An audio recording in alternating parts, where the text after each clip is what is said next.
Hi there and welcome to the Sewing Room Club. My name is Michelle and I'm a quilter living in Auckland, New Zealand. I sew too and sometimes I knit as well. I've been wanting to do this podcast for a little while now, actually a number of months.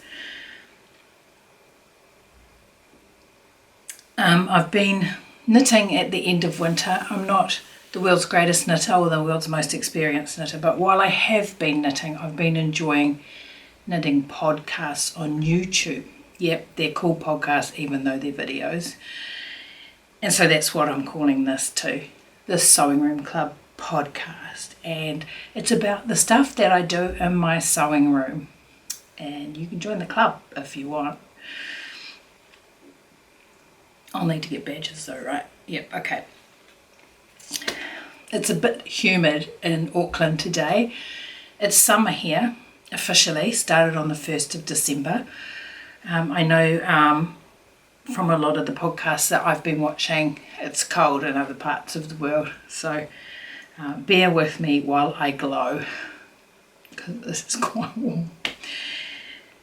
Yeah, I've been wanting to do this for a number of months, and I've been preparing and saying and talking about doing this in my real life and not producing much of anything at all. So today I'm sitting down and I'm doing it, right? I'm just going to do it. So I'm starting. Starting's supposed to be the hardest part of doing anything.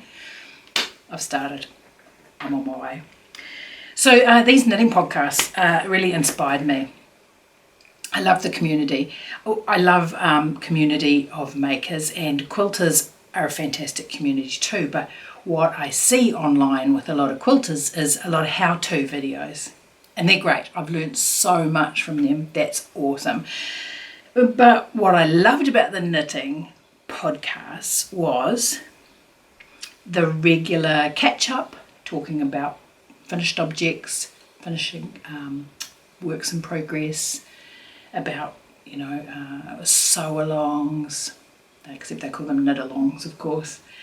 And I think there's space in the quilting world for this kind of format too. Now, I'm not a really great searcher online, so there may be a whole lot of videos and podcasts out there like this. I just haven't found any yet. So if you've got one, if you know of one, let me know. If you know of 5, let me know. I love having them play, and I love listening to them while I sew.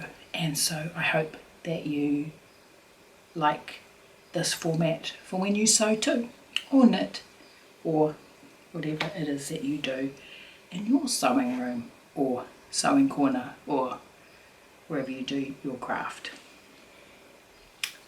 It's hot. It's hot, it's hot, it's hot.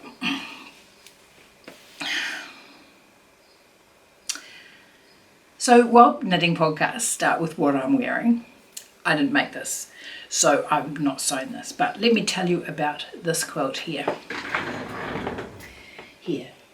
I'm on wheels, so that's that noise. This quilt here is called, well, the Plaid-ish too. The Plaid-ish too. How do you pronounce it? P-L-A-I-D, Plaid-ish too quilt. There was a predecessor, the Plaid-ish quilt, which I made and gifted to my youngest son to keep him warm while he was living in an intentional community last year. And I loved that quilt. Loved it so much that I made the sequel, and sometimes sequels aren't as good as the main thing, but in this case it truly was. So this is all about using any kind of fabric that you like. It's about values, and I really enjoyed making it. I could make this 5 more times, and I may just do that because I have lots of scraps, and I really love playing with values. So this is a beautiful quilt, and I encourage you to give it a go if you haven't already. It's really a fun and relatively fast make. There's actually a sew along, just rounding up, finishing up at the moment, videos on that, and yeah, well worth looking at, well worth purchasing the pattern for that. Actually, it might even be a free pattern. I will put that information right here because I'm starting this podcast. I'm not prepared for this podcast. So let's see how we go with that. So that's on the door. Let's call it that. That's on the door because that's a door. This is my old pantry cupboard. So that's on my door. Finished objects. I have a finished object. It has a great story and a great saga attached to this finished object, and I actually wrote a blog post about it on the sewingroom.club. Actually, it's called sewingroom.club blog, and so you can read the whole thing there if you really want to visit it. But short story is, I tried to make this quilt for my son before he started school over 30 years ago. Over 30 years ago. I bit off way more than I could chew. I was a very new quilter at the time. I think I'd made one quilt. I think I'd only made one, maybe two, but I think only one quilt, and it had been completely handmade sampler before then. And then I dived into what I call the safari quilt. And batiks were new to me, and I think pretty new in New Zealand too at that time, over 30 years ago, and I loved them. And there were some companies that were doing dyed fabric here in New Zealand with stamping, and I really loved them. And so I jumped into dyeing fabric as well because, you know, in for a penny, in for a pound, that's me. I go all out and then bite off far more than I can chew and never finish anything. That's a real problem that I have. It's a problem I have in every aspect of my life, not just quilting. And so basically this quilt never got finished. I got the top made, I got it basted together, I got it half quilted, and that's where it stayed through a series of reasons, all very valid reasons to me, but they don't really fly over time. When I picked up quilting again, because I had a big hiatus in the middle of making those quilts way back then and then now, big hiatus, but I've just come back to quilting in the last 2 years, and with a passion that it was as burning as it was back then. And I finished the quilt for my son for his birthday. It's all written in the blog post. You can read the whole story if it interests you. But, you know, this is a 30-year project. I'm really glad that I carried it through all these years, you know, relatively safely. When I was quilting it, I was just aghast at how wonky it was. You know, people say, your quilt waves. Well, this one, it's a whole applause. It's so wonky, but it got finished, you know, got gifted. And in the end, it's just, it doesn't matter, because in the end, it keeps someone warm and it's a beautiful gift. And, you know, he seemed really pleased to receive it after all these years, and he had given me a lot of stick about not having it all these years. So it got done. So that's a finished object. The photos here are taken by @Melissa Quilts. She's my daughter-in-law and married to my son, whose quilt it is. She takes beautiful photographs in general, and of quilts in particular. She does a fantastic job, and because he has the quilt, she kindly took some photos here so that we could see it, because I don't have it here to show you. Yeah, so that's my first finished object. My second finished object is actually the first quilt I made when I've come back to quilting, and I was reignited by Angela Walter's Midnight Quilter. Of course, back in the older days when I used to quilt, we didn't have the internet, obviously, and we certainly didn't have a quilting community online, obviously, because computers weren't even a thing back then. We did everything by newsletters and letters and telephone calls. So it was still a community, you know, but it was just moved a bit slower. But yeah, coming back now, and this whole new world of YouTube and Instagram and quilting and making and knitting. Don't forget knitting, but yeah, this is a quilting podcast. Anyway, so the second finished object I wanted to show you is what I call the Triangle Quilt, and I'm sure that Angela Walters calls it something different. But as I said, I'm not prepared, and this is the quilt here. Back in the olden days, we had just discovered or just developed or had just come to New Zealand strip piecing and chain piecing. So it was very new back then to me, but now of course it's very commonplace. And this was a triangle quilt made with jelly roll, and it has a great story that's probably only interesting to quilters attached to it, that has to do with actually getting it quilted and long arm quilting in the end. When I first made this, I tried to quilt it on my sewing machine because Angela Walters made it look so achievable. But when I actually got to do it, I really felt very, I was doing a very poor job. I didn't like it. And so I tied it. I tied the quilt with wool. This is actually the only surviving tie, I think, left, because I actually ended up putting it on my long arm, which is a story for another day, my long arm, but I have a long arm machine and I put it on there and I finished it on there, and I hand did it on the long arm, which I was quite chuffed with because I'm very new to long arm quilting.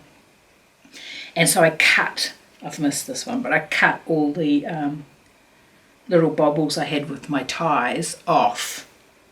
And no, not in a kind way, they're all still bobbles here, you know.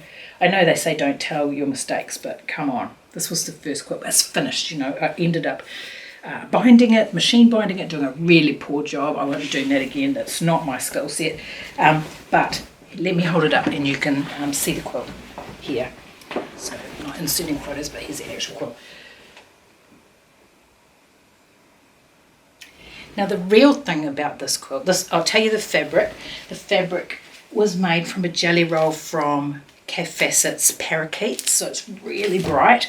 And I used white, mostly white on white, which was also a jelly roll. And it sewed up really quickly, and it was just lots of fun to make, you know, really lots of fun to make.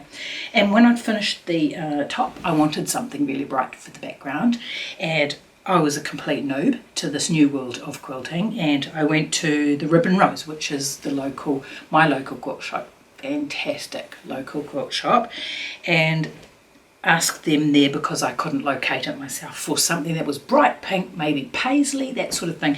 And this is the fabric that they gave me. I couldn't buy much of it because there wasn't much left on the quilt, but if you know anything, you know this is Tulip Pink's fabric. Correct me please, because I'm probably wrong. Is it All Stars? All Stars? Let me bring it a bit closer to you. Needless to say, you can't buy it anymore. And from what I understand, people want it bad. Especially this one with the owl, the pinky one. And I've got the rabbit one here too, because I bolstered what I couldn't get here. And of course, if I had known then what I know now, there's no way I would have used this gorgeous fabric as a backing. I just assumed there was tons of it in the world. Of course, that's the very end of her line, this line. So I didn't even know who Tulip Pink was. I have since found out a lot about Tulip Pink. And she does say put your best fabric on the backing, because that's what goes against someone's skin. So I'm going to take that as a reason to have used this gorgeous fabric as backing on this kind of experiment back to quilting. I do use this quilt a lot, and it keeps me warm on the sofa. I did during winter, you know, when it gets really chilly. I've got quite a cold house and it can get quite cold here in winter. But yes, if I had known then what I know now, this beautiful fabric would not be on the back here. I would have chosen something a little more generic, I think. Super great though, super great. Well, really nice pattern, and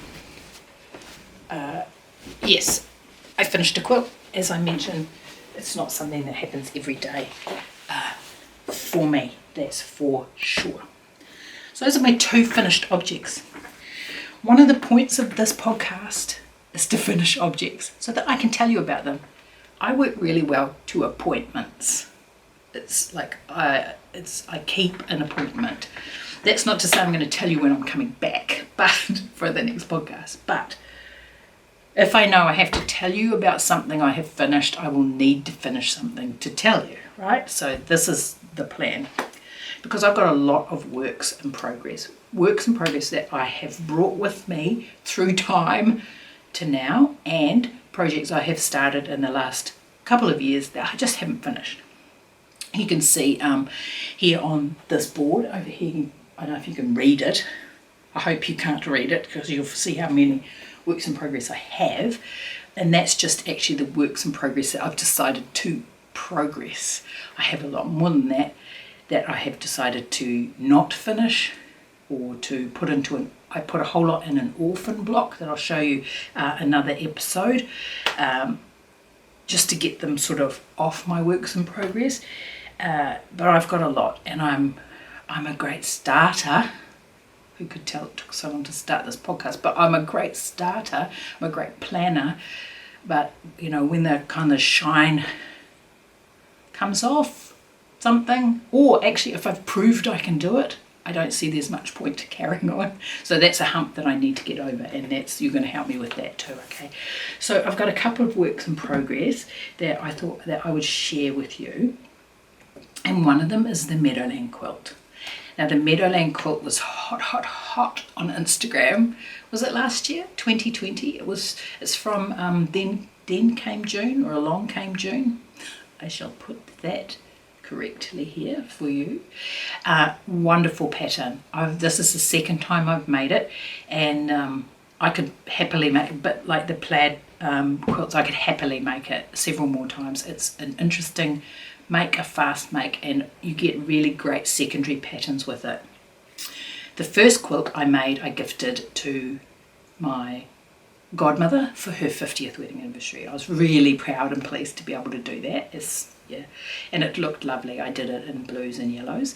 But as I was making the Meadowland Quilt, it felt to me that I got a really Japanese feeling from the shapes, and I thought that it would lend itself quite well to that. And I know there's quite a lot of Japanese type of fabric available to quilters, so I started collecting those. And again, my lovely daughter-in-law Melissa gifted me a handful of fat quarters that she had that were Japanese patterns that she wasn't planning on using, so she very kindly gave those to me, and I created this quilt. It is at the top stage, so it's pulled together, it's a whole top, and I'm at that stage, and it's been at that stage for quite some time because I had big aspirations for designing my own koi, the fish koi quilting pattern for it, which I actually did. To be fair, I did, and it's on my iPad, and it's still on my iPad, and it hasn't moved off my iPad to become a pattern for me to quilt. I've now decided to just pull the plug on that because it's holding me up. I don't think that it would bring a lot of value to the quilt, you know what I mean? Or to actually press on with that. I've proved that I can make a pattern that is continuous. I believe that if I quilted it, it would be successful, but I can't be bothering actually doing it. I think I'm better off just quilting this with a pantograph. Now I don't have a computerized long arm, so I use the laser over a pantograph pattern. It's at the back of the long arm, and I can show you that another time if you're interested. But there's tons of YouTube videos there you can see that, and I'm sure you're all well aware of how that works. So I'm going to do that. So that's a work in progress that I hope to be showing you as a finished object. See, I'm going to put that chalk mark and say this is my priority at the moment, to finish that quilt. The pantographs don't take terribly long. In fact, I'll time it, so I'll let you know when I show you the finished quilt what that will be.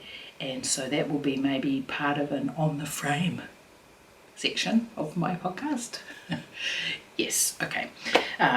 Calm down, Michelle. Just get one podcast in the can and get some work finished. That would be ace. So that's one work in progress that I'm working on, that I intend to work on, that I am prioritising to work on. See what I'm doing? I have to tell myself these things or it just doesn't happen. The second work in progress that is coming right up behind that one is a quilt that I am planning to make for my niece, who is getting married in January 2022. And I'm going to the wedding, and it's going to be lovely, and I thought I would make her a quilt. So I proved the concept that I could make this quilt quickly. So I'm happy about that, but I also am aware that with each weekend that pops over, I have not done any more on this. So this is going to need to be progress. Excuse the noise because it's in a Sistema box. The project. When I did a big audit on all my works in progress and I decided what I wanted to keep and what I didn't, I made sure that everything had a home together. So a Sistema box or a plastic box, I'll fall apart, why don't you? So this is the pattern, and it's called Sugar Stars by Laurie Holt of Bee in My Bonnet. And I'm pretty sure you'll know who Laurie is if you watch the Fat Quarter Shop, but this is the quilt, and it's a beautiful, simple quilt really, and I love scrappy quilts. This is very scrappy, and I have decided that I don't want to cut any fabric, so I purchased charm squares and mini charm squares. So I don't have to do any cutting. I do believe that means that my squares might be a different size to what they're supposed to be. Let me just check this. Oh no, 5-inch squares. So I'm right on target. 5-inch squares for this pattern, so that's awesome. And I started sewing, so I just need to, is that a snowball when it's just one corner? Or is that a trademark kind of a term? So using the charm squares and the mini charms and sewing them together, and I'll be doing that. It's just a sort of a grunt work sewing. I just have to like put an audiobook on and just go for it. The fabric that I'm using is from Riley Blake, and it's called Adele in Autumn. And I got 2 packs. I'm just going to do the whole lot. And it's not autumn here, obviously, but my niece spends a lot of time getting clothes from op shops, which I think you call them thrift shops or vintage shops. We call them op shops here in New Zealand. And she does a lot of upcycling and dyeing of fabric, natural dyes, things like turmeric dye and that sort of thing, and then reselling them. So she really enjoys doing that, and I get that sort of vibe off this pack, you know, turmeric and those sorts of colours. So I hope she likes it. She's very polite, so she probably won't tell me if she doesn't like it, but I do need to get on that. So this is my other work in progress that I really need to get a wriggle on before. I would love to show you the progress on that next time I talk to you. So that's 2 of my works in progress. If you don't want to stay for anything else during my podcast, just come back each time to find out what the heck else is on my list, because there's some beautiful projects in there that are just busting to get done and have been waiting patiently for decades in some instances to actually get finished. So, and there's some, when I've been looking at some of the blocks, you know, and they've got fabrics that you just can't even buy anymore. I used to be big on Debbie Mum. I don't even know if I'll have to do some research and find out if she's still around and still doing stuff. But man, I loved her fabric. I loved her fabric. And actually when I started doing the Sparrow quilt, I've only done 4 blocks. There's some Debbie Mum in here too. I think that's a Debbie Mum. That's like crows on a black background. But just chef's kiss, as they say. Beautiful fabric. And I've still got some in my bins, because I did organise my stuff into bins too when I did my big audit. So I feel like I have progressed, but a lot of it's just about being organised, you know. I'm trying really hard to do that. So we've done finished objects. We've done what's on the door, finished objects, works in progress. Now, what's coming up? Okay, what's coming up? What's really getting me excited, and why I have to get some works in progress off my tables so that I can bring in more projects. And one of them is, coming back to my niece's wedding, is what I'd like to wear to her wedding, and it is this dress. It is called, now this is how you pronounce it, but I'm going to call it the Lodi Dress, Lodi, from Closet Core Patterns.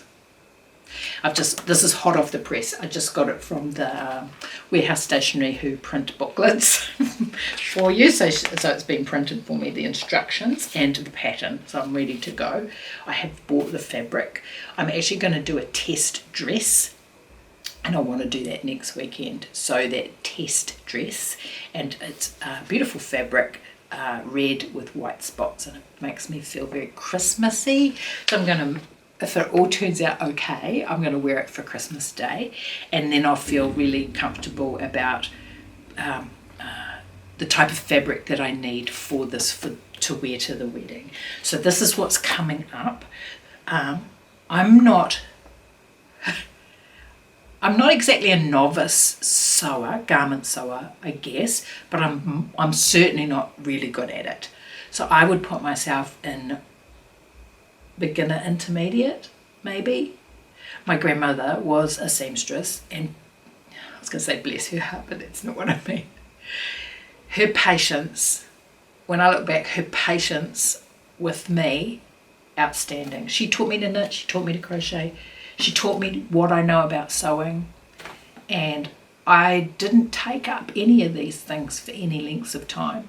I'd like come around, go away, come around, go away, and I don't have any memory of her complaining to me about that. She's just very patient. She taught me a lot of things I didn't even know I was learning, just fantastic teacher. And I wish I'd had more maturity. Kids don't have maturity. I just wish I'd appreciated her a lot more. For a start, I could have learned a lot more from her. But wonderful woman, and her legacy is that many of us in the family have learned from her, and many of us in the family are still makers. And as we get older, we make more. We are being more makers as we get older. So I'm going to do that Lodi dress, and we'll see how that goes.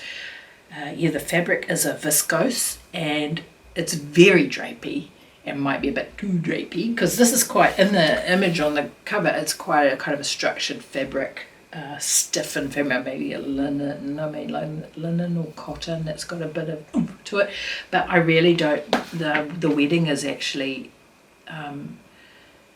this sounds weird when I say it, but it's going to be really nice. It's in a campground, a beachy area, and I don't want to take something that's going to need to be ironed or pressed, right? Because it's just going to I'm going to arrive and it's going to be crumpled in my suitcase.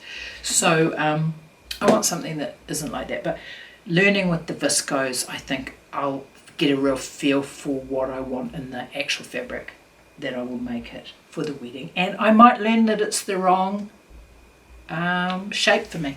I might find it's actually not what I want. So this is what we do as a proof of concept by actually creating this dress. I want to make it next weekend.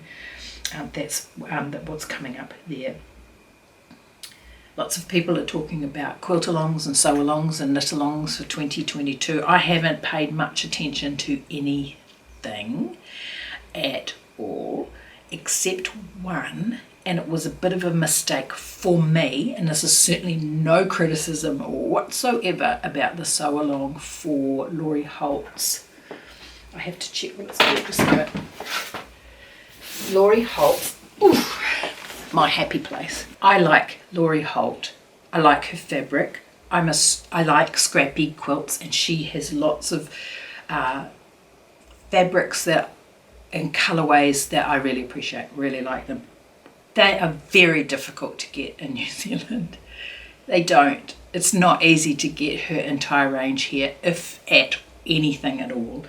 that I have found. So during my spendy lockdown times, which I'm trying to put a real damper on, and this is one of the reasons I want to put a damper on my spendy ways, is because I bought, and I never buy kits, I bought my Happy Place kit with Laurie Holt's new fabric line Stitch, which is just lovely. It's just, the thing is, I don't really like the quilt. I'm sorry.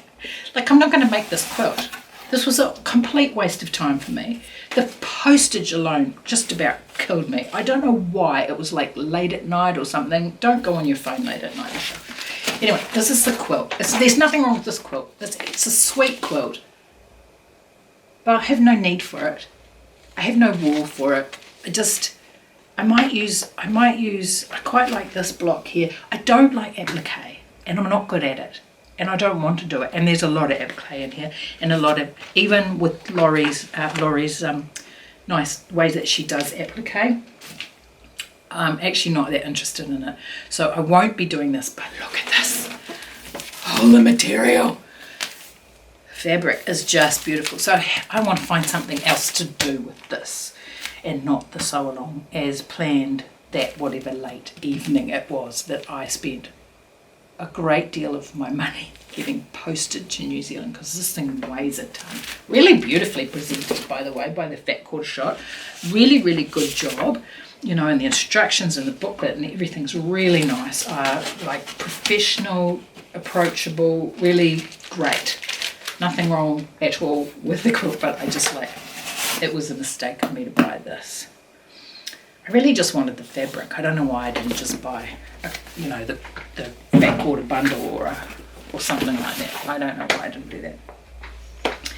But one bundle that I did buy recently that thankfully I bought in New Zealand, so the postage was a lot smaller, was Ellison Glasses. What the heck is it even called? Let me get it. Oh, look. What is it called?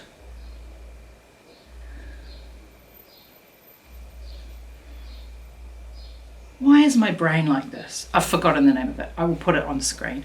Ellison Glasses. I don't have a job for this fabric yet, but something will present itself. I have admired her work for a long time, Ellison Glass, and her clear colours, beautiful modern fabric, and yeah, I will find a job for that fabric to do. I suppose this is the section we talk about acquisitions, which I should have warned you before I actually started talking about acquisitions, because it's not everyone's cup of tea, and honestly I have enough fabric. I know people say that, like quilters have that saying, it's like she who dies with the most fabric wins, but I have enough fabric. I don't need any more. I should see what I can do with what I have got. Because it's actually, I find that spending money on fabric or tools or notions, for me, is a form of procrastination. It's what I did with this podcast, spending money on lights, spending money on a microphone that I can't even use with this blimmin' camera because my other camera's lenses, anyway, you just don't even want to know that story. Like, I just spent so long procrastinating by doing busy work. I didn't need to be doing any of it. I just needed to sit down in front of the camera and talk to you. That's all I needed to do. Anyway, so I do tend to procrastinate that way, and so this, I don't want to do that anymore, but I need to find a job for this fabric, and I'll let you know just as soon as I do. And so then knitters have a nitty talk at the end, sometimes while they're knitting, sometimes they just talk, answer questions. And so quilty talk, I don't know if I have any quilty talk for you today. You might have actually had a good first episode, and we might try to be a bit more organised next time. And because I've started now, and the starting is the hardest part, right? Yes, it is. I'm going to leave it there. I'm going to thank you very much if you've lasted as long as this, I am very happy to have given myself a couple of deadlines so that I can talk to you when I come back to the next episode 2. I'm looking forward to it. I'm excited about it. Now I need to get my work done so that I'm ready for you for the next time. I would appreciate a thumbs up, as they say in the YouTube world, and I'd love a subscriber or two. That would be amazing. Imagine being a member of the Sewing Room Club. Wouldn't that be cool? You should subscribe, and then I guess that's all you have to do to be a member. I don't know. Maybe one day we'll have badges. Who knows? I might procrastinate and get badges. Design badges or something. That would be cool. Anyway, I am blathering. Thank you for your time. Thank you for listening to me. I hope that you will come back, and I'll see you next time. See you from New Zealand. Bye.